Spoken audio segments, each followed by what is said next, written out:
Hello and welcome to part 1 of lecture 13 of Ancient and Medieval Worlds. This time we're going to be continuing on from what we talked about in lecture 12, that is the Roman Revolution that saw the end of the Roman Republic and the beginning of the Roman emperors.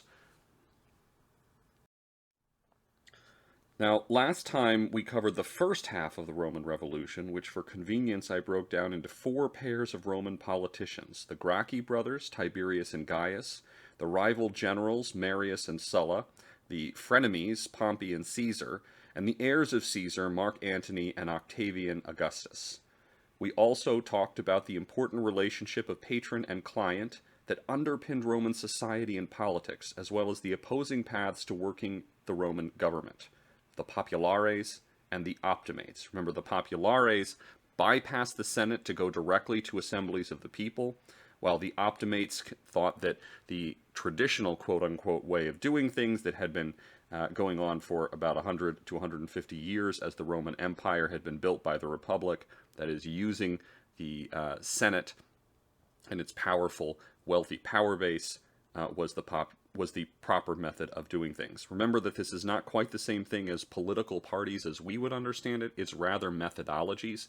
Some Romans, as we'll see, really believed in these ideologies and were willing to sacrifice everything for them. Others, as we have already seen, like Pompey, were simply opportunists, willing to use whichever one made them powerful in the moment. We left our story with the breakup of Caesar and Pompey's alliance, the triumvirate, in the years between 54 and 49 BCE, but let's go over a few key details first. Pompey was the protege of the old dictator Sulla from the previous generation, but despite the fact that Sulla, the optimate, had tried very hard to enshrine his optimate positions in law, Pompey himself turned to the populares method and undid almost all of Sulla's reforms. Pompey was an extremely effective general who rearranged the Hellenistic Eastern kingdoms as he saw fit. But this had also worried the optimate faction in the Senate back home, who worried that Pompey was becoming too powerful. Julius Caesar was an up-and-coming politician who had secured a deal between Pompey and another major Roman politician, Crassus, together forming the first triumvirate. These three had the influence, that is, the clients, to push through whatever they wanted in the Roman state, often using populares tactics and ignoring the Senate when it suited them. For instance, Julius Caesar, elected consul with the help of his triumvir buddies in 59 BCE, had gotten himself an army command to conquer Gaul, what is roughly present-day France, and Caesar had gotten his army command without a vote in the Senate, and that's pure populares. But the first triumvirate, as we saw, started to break down about 5 years in 54 BCE. First, in 54 BCE, Caesar's daughter and wife of Pompey, Julia, died in childbirth. The third triumvir, Crassus, died shortly thereafter, and he had been the money, but was jealous of the military success of Pompey and Caesar and had gotten himself killed attacking Parthian Persia. Perhaps it was inevitable that Pompey and Caesar would eventually fall out. They both wanted to be the most famous and influential general in Rome, and it just turned out that even the Mediterranean wasn't big enough for the both of them. The optimates faction in the Senate played on the tensions between Pompey and Caesar, and they convinced Pompey to join their side. The optimates needed a champion against the populares Caesar, and Pompey had become nervous about his former ally eclipsing him. Who are these optimates in the Senates? Well, they're some of the most famous individuals from Roman history, particularly Cicero, probably the most famous writer in Roman history, writer, philosopher, statesman, lawyer. People are still forced to read Cicero when they take basic Latin, as actually are they forced to read Julius Caesar's account of his wars in Gaul. Cicero believed, despite being a new man, very strongly in the optimates faction. Cato the Younger is the namesake and descendant of that Cato the Elder that we've already read about for this class, and also has something of a famous reputation as an optimate for reasons we'll get to in a moment, in the manner of his death. So when the optimates began demanding that Caesar be put on trial for his actions as consul, back in 59 BCE, and his illegal war in Gaul, as they thought of it, Pompey didn't directly support them, but he didn't protect Caesar anymore either. Caesar made several serious efforts to reach a compromise, but threatened with being put on trial and exiled from Rome, Caesar decided to do what Sulla had done before him and marched on Rome.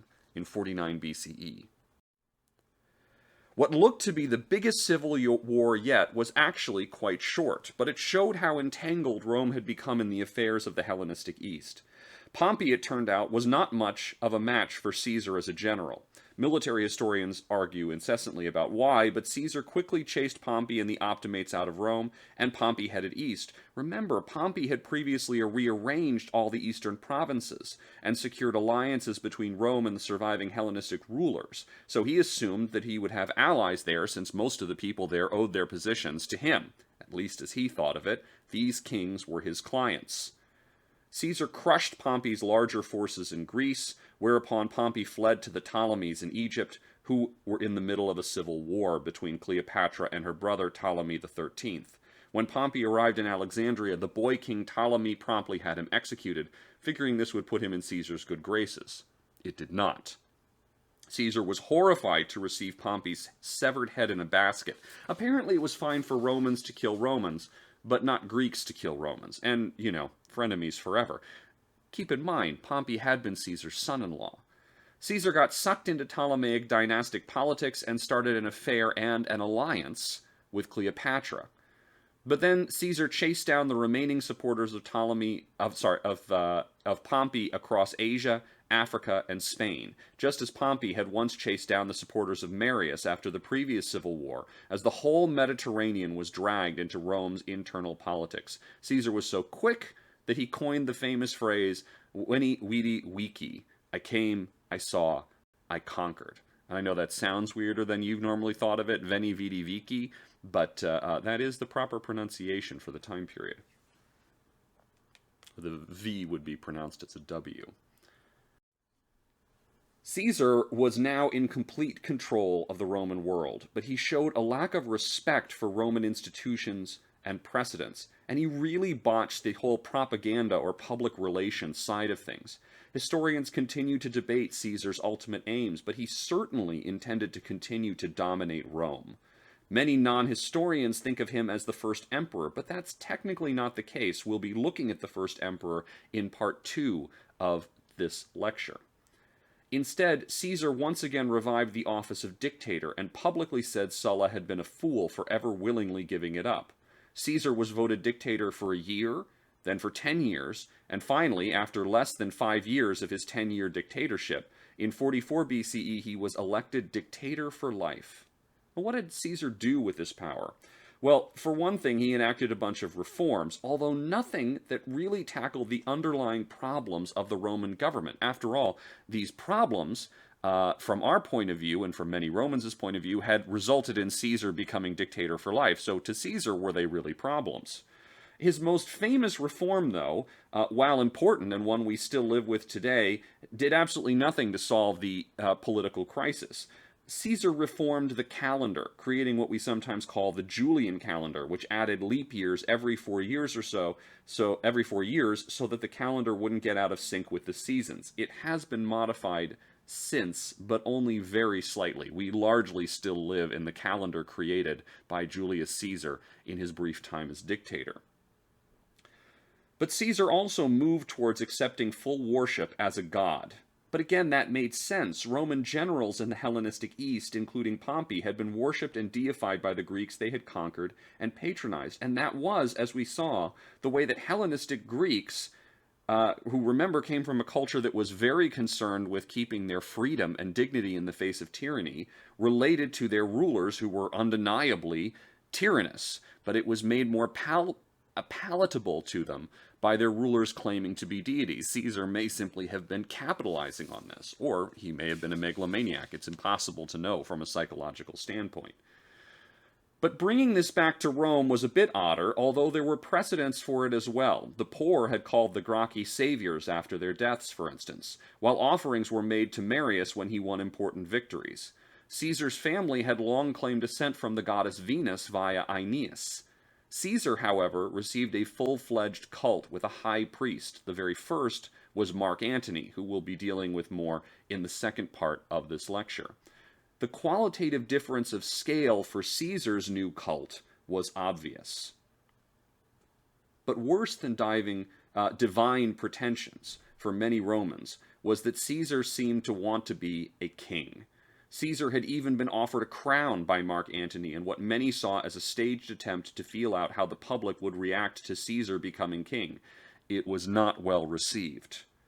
Recall that the Romans remembered their history as being centered around ejecting the early kings for the creation of the Republic around 500 BCE. Romans had an ancestral hatred of monarchy. Caesar's autocracy was more hated than his pretensions to divinity. Becoming dictator for life was as good as being king as far as many were concerned. Even when Caesar tried to reconcile his enemies, he did so in monarchical ways. Caesar was famous for pardoning those who had sided with Pompey, but technically he had no right to pardon them. This was not a part of his office.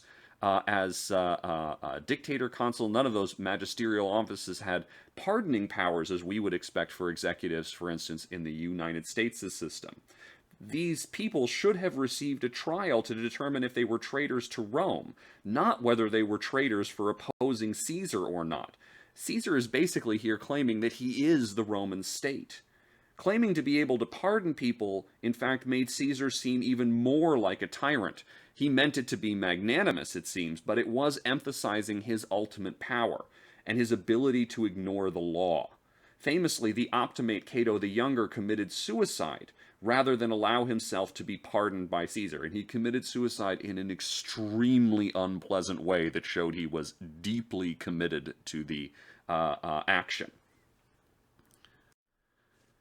As Caesar was preparing for a war against the Parthian-Persian Empire, the successors to the Seleucids in Persia and Rome's only serious urban civilized rival within reach, conspirators attacked him at a meeting of the Senate on the 15th of March in 44 BCE. Ironically, as the Senate was meeting that day not in their usual building but in a theater built by Pompey, Caesar bled to death before a statue of his dead rival, Pompey the Great, and he did not say "Et tu, Brute" to Brutus. Brutus, one of the chief conspirators, claimed to be a descendant of the man who had expelled the first kings of Rome 450 years earlier, but Caesar had a different message. Well, actually, there's many debates about exactly what Caesar said, if he said anything at all here. But the most popular answer is that Caesar said in Greek, "You too, child," which may have been an indication that he felt particularly betrayed by Brutus, but he may also have been implying that he had slept with Brutus's mother, which he had. Which is one heck of a way to go out, you have to admit it. Well, there were 60 or so assassins. They actually ended up stabbing each other more than they ended up stabbing Caesar.